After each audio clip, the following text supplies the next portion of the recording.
Hi everyone, my name's Pan and welcome to another edition of Bluebird Corner, the Cardiff City Fans podcast. Today's podcast is looking back on the 96-97 season. So we'll have a look at the players who left the club and look at players who've actually come in, go through the league season and bring up the league table with attendances and average attendances and top goal scorers. So Cardiff City, under the ownership of Samish Kumar, the former Birmingham City director, commuting from London in his BMW coupe. City fans weren't enamoured by Kumar's ownership and the way he was going about things. We were really on a tight budget. There was no money again. This was a theme for City during the 80s and 90s. Although, to be fair to Rick Wright, he did invest in the team. And director of football was Kenny Hibbert. Kenny Hibbert, as you know, was previously a manager at City and moved to the director of football role. And Phil Neal, the former Liverpool right back at England's national, was the manager. So City again had to cut back, and a number of players left the club to cut costs, including Damon Searle, Derek Brazil, David Williams, the goalkeeper, Darren Adams, Nathan Wigg, and other players such as Steve Flack went to Exeter, Paul Harding dropped into non-league, and an Australian forward, I didn't really know he was there actually, Glenn Johnson.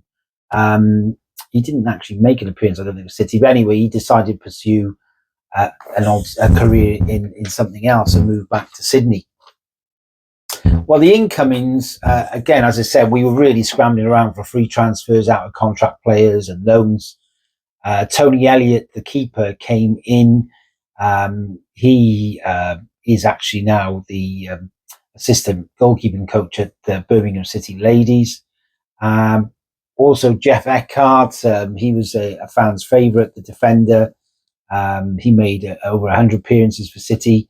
And Scott Partridge, I think Jeff actually ended up being a chiropodist, and he was last, I knew he was a tiler in Newport. I'm not sure what he's doing now. Scott Partridge, the former Bristol City player winger, he ended up at Bath. Jason Fowler, who was really a fan's favourite at City, he was actually at Cardiff Academy working at one stage. He scored some cracking goals for Cardiff City. Some City fans thought he was a little bit lazy, but on his day, he could do something like Glenn Hoddle. He had tremendous skill.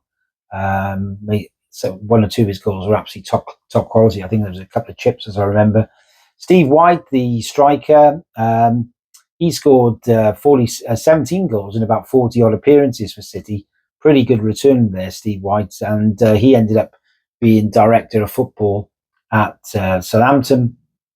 Dean Burton, the striker, he came in on loan from Portsmouth. He made 5 appearances.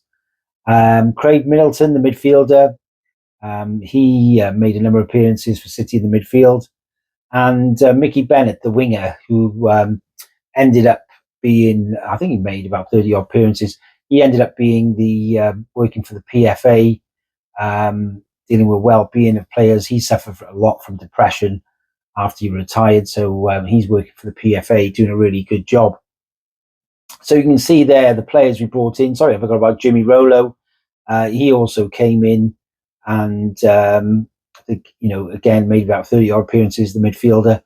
So there were all these players who came in with free transfers.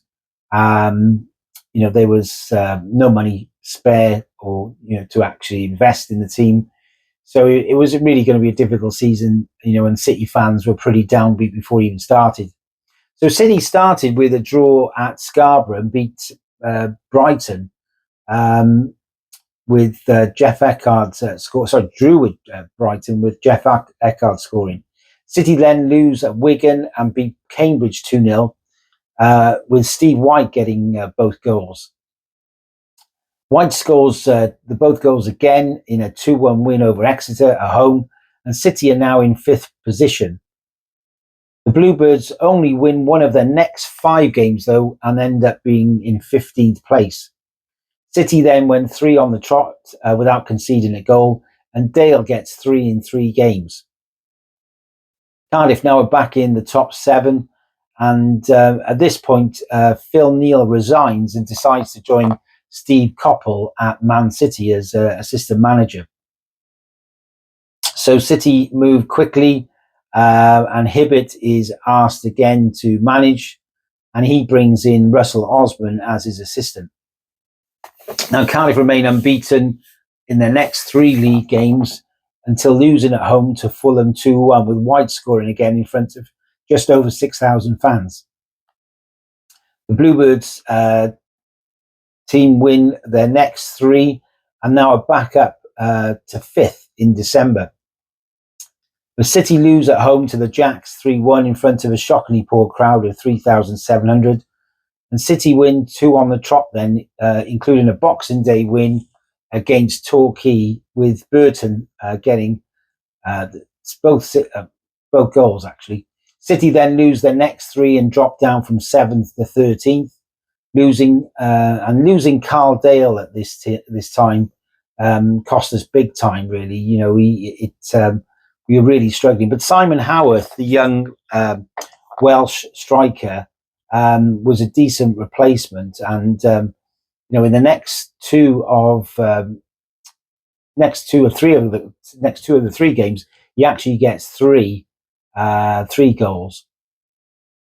And actually, in the Members' Cup, I mean, City obviously the attendances were pretty poor most of the season, but in the Members' Cup, as it was called then, a bit like the league trophy now, I think 793 fans only turned up for the game at Ninian Park against Exeter.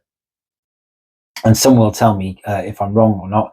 I thought that was the lowest attendance ever for a Cardiff City match. City are starting to be more inconsistent and only win 1 of their next 6 and are now 7th. The City beats Wigan 1-0 away, with Simon Howarth getting the winner.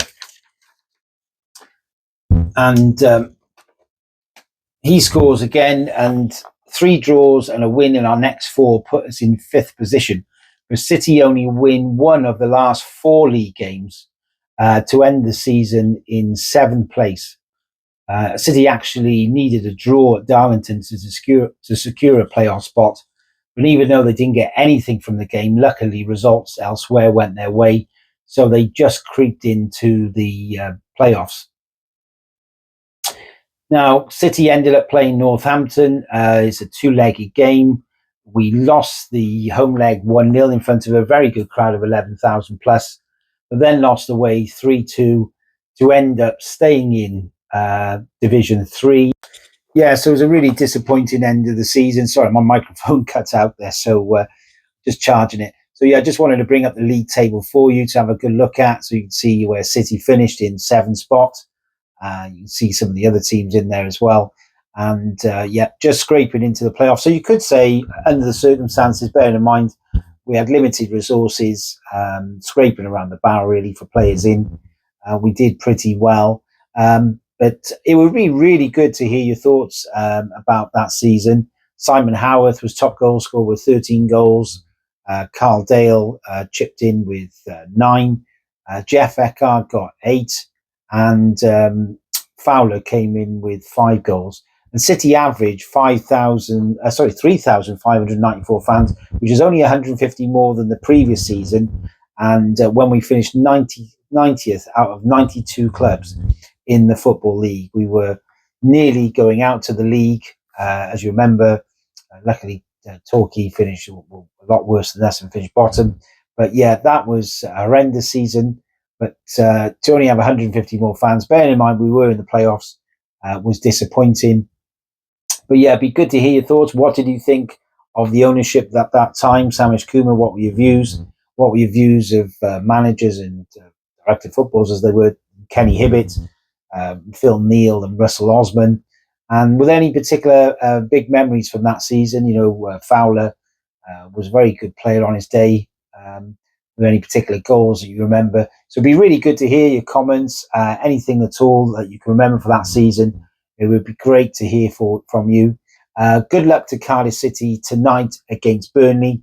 I did predict us to lose, but I hope 100% I'm wrong, and that we do go through tonight to the fourth round. It'd be great then to play the Jacks away if we could in the fourth round draw, but there's plenty of big sides in there that could be a mouth-watering attraction for City fans if we get a good home draw. So let's hope we win tonight. Good luck and a safe journey for all the City fans, the 200 odd who've gone up tonight. So well done for going up there tonight, and I wish you all the best. And I hope we come back with a win. Thanks for watching Bluebird Corner, and we shall see you soon. Take care.